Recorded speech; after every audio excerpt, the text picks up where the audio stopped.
കുരുന്നുകളെ തീർത്ത് ഇവർ എന്തിന് ഈ കടുങ്കൈ ചെയ്തു?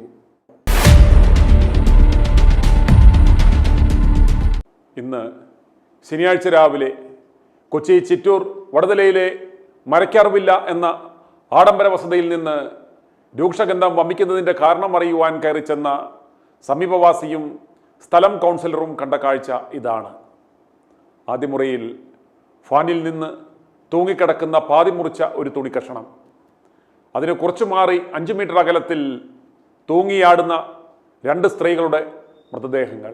ഇടതുവശത്തെ മുറിയിലുള്ള കട്ടിലിൽ നല്ല ഉടുപ്പുകളും ഷൂസും ധരിപ്പിച്ച് കണ്ണിൽ ഫാൻസി കൂളിംഗ് ഗ്ലാസും വെപ്പിച്ച് പുതപ്പിച്ച് കിടത്തി ഉറങ്ങിക്കിടക്കുന്നത് പോലെയുള്ള 2 പിഞ്ചു കുട്ടികൾ.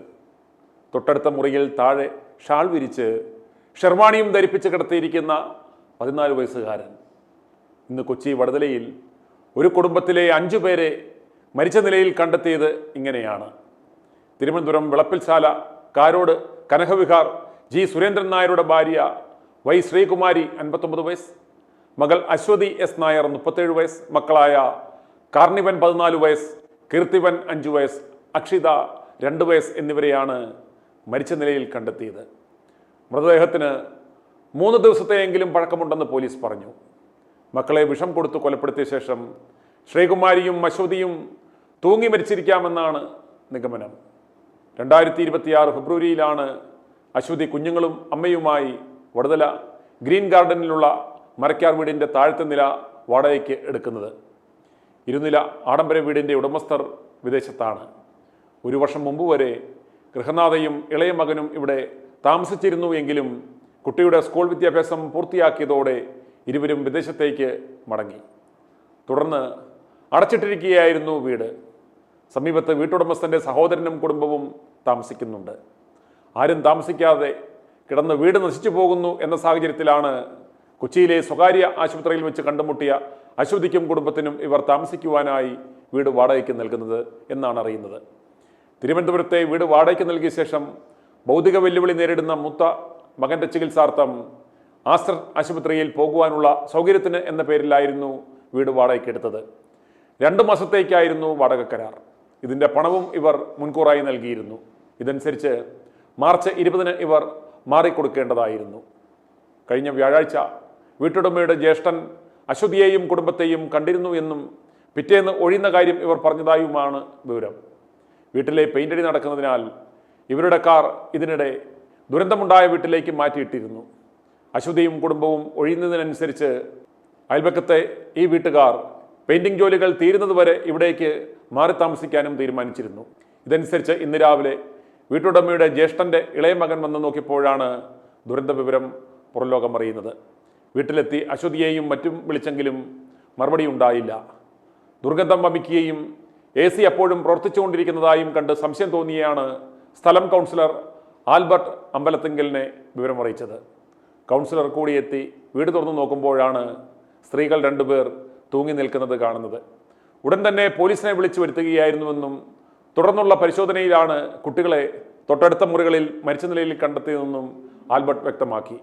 വിവരമറിഞ്ഞ് സ്ഥലം MLA TJ Vinod, Kochi DCP Aswathy Jiji, ACP തുടങ്ങിയവരടക്കം വീട്ടിലെത്തിയിരുന്നു. വീടിനുള്ളിൽ നടത്തിയ പരിശോധനയിൽ അശ്വതി എഴുതിയത് എന്ന് കരുതുന്ന ആത്മഹത്യാക്കുറിപ്പും പോലീസ് കണ്ടെടുത്തിട്ടുണ്ട്.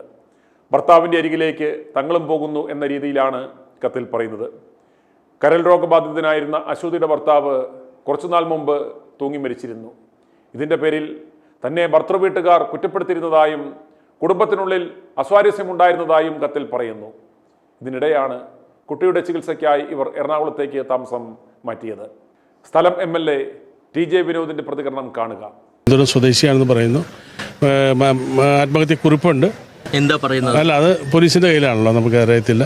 അപ്പോൾ ഭർത്താവ് ഇതേപോലെ ലിവർ സിറോസിസ് വന്ന് മരണപ്പെട്ടതാണ്. ഭർത്താവിൻ്റെ അടുത്തേക്ക് ഞങ്ങളും പോകുന്നു എന്നൊക്കെ പറഞ്ഞാണ് കത്തിൽ എഴുതിയിരിക്കുന്നതെന്ന് പറയപ്പെടുന്നു. മരിച്ച ആളുടെ പേരൊന്നും മരിച്ച അശ്വതി S നായരുടെ പേരിലാണ് വീട് എഗ്രിമെൻ്റ് വെച്ചിരിക്കുന്നത്. അതുപോലെ തന്നെ ശ്രീകുമാരി എന്ന് പറയുന്ന അവരുടെ അമ്മ ആണെന്ന് തോന്നുന്നു, അവർ ഉണ്ട്. പിന്നെ 3 മക്കളുണ്ട്. ഒരു കീർത്തിവൻ, അതുപോലെ കാർണിവൻ ഒരു കുട്ടിയുടെ പേര് കിട്ടിയിട്ടില്ല. 3 മക്കളാണ് മരണപ്പെട്ട് കിടക്കുന്നത്. ഈ മരിച്ചവരെ നേരത്തെ തന്നെ ഇവിടെ പരിചയമുള്ള ആളുകൾ ആരെങ്കിലും ഉണ്ടായിരുന്നു, അതോ അല്ലാതെ ഇവിടെ വന്ന് അല്ല, ഞാൻ പറഞ്ഞല്ലോ 2 മാസം മുമ്പ് ഇവിടെ ചികിത്സയ്ക്ക് എന്ന പേരിൽ ഇവിടെ വീട് വാടകയ്ക്ക് എടുത്ത് താമസിക്കുകയാണ്. ചികിത്സയ്ക്ക് വേണ്ടി വന്നെന്നുള്ള പറഞ്ഞിട്ടാണ് ഹൗസ് ഓണർ വീട് വാടകയ്ക്ക് കൊടുത്തത്. അദ്ദേഹം ഗൾഫിലാണ്. അദ്ദേഹത്തിൻ്റെ ഒരു ബ്രദർ ഇവിടെ തൊട്ടടുത്ത് താമസിക്കുന്നുണ്ട്. അദ്ദേഹമാണ് ഇത് ബ്രദർ വന്നാലേ ഇതിൻ്റെ ബാക്കിയുള്ള കാര്യങ്ങൾ അറിയാൻ പറ്റത്തുള്ളൂ. ഇത് അല്പം പഴക്കമുണ്ട്. എത്ര ദിവസം പഴക്കമുണ്ടെന്ന് അറിയില്ല, ഇത്തിരി പഴക്കമുണ്ട്. ഇനി സ്ഥലം കൗൺസിലർ ആൽബർട്ട് അമ്പലത്തിങ്കൽ പ്രതികരണത്തിലേക്ക്. 2 മാസമായിട്ട് അശ്വതി എസ് നായർ എന്ന് പറഞ്ഞ ലേഡിയും എൻ്റെ അമ്മയും 3 കുഞ്ഞുങ്ങളും കൂടിയാണ് ഇവിടെ വന്ന് വാടകയ്ക്ക് താമസിക്കാൻ തുടങ്ങിയത്. ട്രീറ്റ്മെൻറ്റ് ഭാഗത്താണ് വന്ന് താമസിക്കുന്നതായിട്ട് അറിയാൻ സാധിച്ചത്. ഇപ്പം നിലവിൽ 2 പേര് തൂങ്ങിയ നിലയിലും അശ്വതി എസ് നായരും എൻ്റെ അമ്മയും തൂങ്ങിയ നിലയിലും 3 കുഞ്ഞുങ്ങൾ കട്ടിൽ മരിച്ചു കിടക്കാനായിട്ട് കാണാൻ സാധിച്ചു. ACPയുടെ വാക്കുകൾ കേൾക്കാം. ഇവരിപ്പോൾ 2 മാസമായിട്ട് ഇവിടെ താമസമാണ്, വാടകയ്ക്ക് താമസമാണ്. അസ്റ്റർ മെഡിസിറ്റിയിൽ ചികിത്സ എന്ന് പറഞ്ഞിട്ട് കുറേ മരുന്നുകളൊക്കെ അവിടെ ഇരിക്കുന്നുണ്ട്. അപ്പോൾ ചിലപ്പോൾ അത് നമുക്കറിയില്ല. ഈ 14 വയസ്സായ കുട്ടിക്ക് ഒരു ചെറിയ ഡിസേബിലിറ്റി എന്തോ കാണുന്നുണ്ട് അല്ലേ, അങ്ങനെ തോന്നുന്നുണ്ട്. ആയിരിക്കും ഇവർ ഭർത്താവുമായിട്ട് തെറ്റിപ്പിരിഞ്ഞ് പോകുന്നത്. അയാൾ നല്ല മദ്യപാനിയായിരുന്നു എന്നാണ് നമുക്ക് മനസ്സിലാക്കുന്നത്. അപ്പോൾ അയാൾ മരണപ്പെട്ടപ്പോൾ വീട്ടുകാർ കുറ്റപ്പെടുത്തിയതിലുള്ള നിരാശയാണ് തോന്നുന്നു. അങ്ങനെ നോട്ടിൽ സൂചിപ്പിക്കുന്നുണ്ട് അവർ. വടുതല കർഷക റോഡ് ഗ്രീൻ ഗാർഡൻ പൊതുവെ നല്ല റെസിഡൻഷ്യൽ മേഖലയാണ്. 2 മാസമായി അശ്വതിയും കുടുംബവും ഇവിടെ താമസിക്കുന്നുണ്ടെങ്കിലും അയൽവാസികളുമായി ഒന്നും കാര്യമായ ബന്ധമുണ്ടായിരുന്നില്ല. ടാക്സി വിളിച്ച് പുറത്തേക്ക് പോകുന്നതും വരുന്നതുമാണ് പലപ്പോഴും അയൽക്കാർ കണ്ടിട്ടുള്ളത്. വൈകുന്നേരങ്ങളിൽ അയൽ വീടുകളിലെ കുട്ടികൾ വീടിന് മുന്നിലെ റോഡിൽ കളിക്കാറുണ്ടെങ്കിലും അശ്വതിയുടെ കുട്ടികളും അധികം വീട്ടിൽ നിന്ന് പുറത്തേക്ക് വന്നിരുന്നില്ല. വ്യാഴാഴ്ച രാത്രിയോ വെള്ളിയാഴ്ചയോ കുട്ടികളെ വിഷം കൊടുത്തു കൊന്ന് മറ്റുള്ളവരും ആത്മഹത്യ ചെയ്തിരിക്കാമെന്നാണ് പോലീസ് കരുതുന്നത്.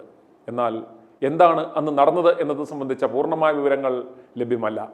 അശ്വതിയുടെയും അമ്മയുടെയും മൃതദേഹങ്ങൾ തൂങ്ങി നിന്ന മുറിയിലെ ഫാനിൽ കെട്ടിത്തൂക്കിയിട്ടിരിക്കുന്ന ഒരു തുണി അറുത്തുമാറ്റിയ നിലയിലാണുള്ളത്.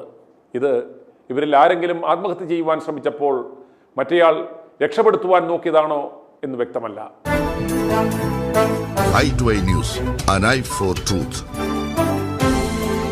i2i News സബ്സ്ക്രൈബ് ചെയ്തിട്ടില്ലാത്തവർ ഇപ്പോൾ തന്നെ സബ്സ്ക്രൈബ് ചെയ്യുക.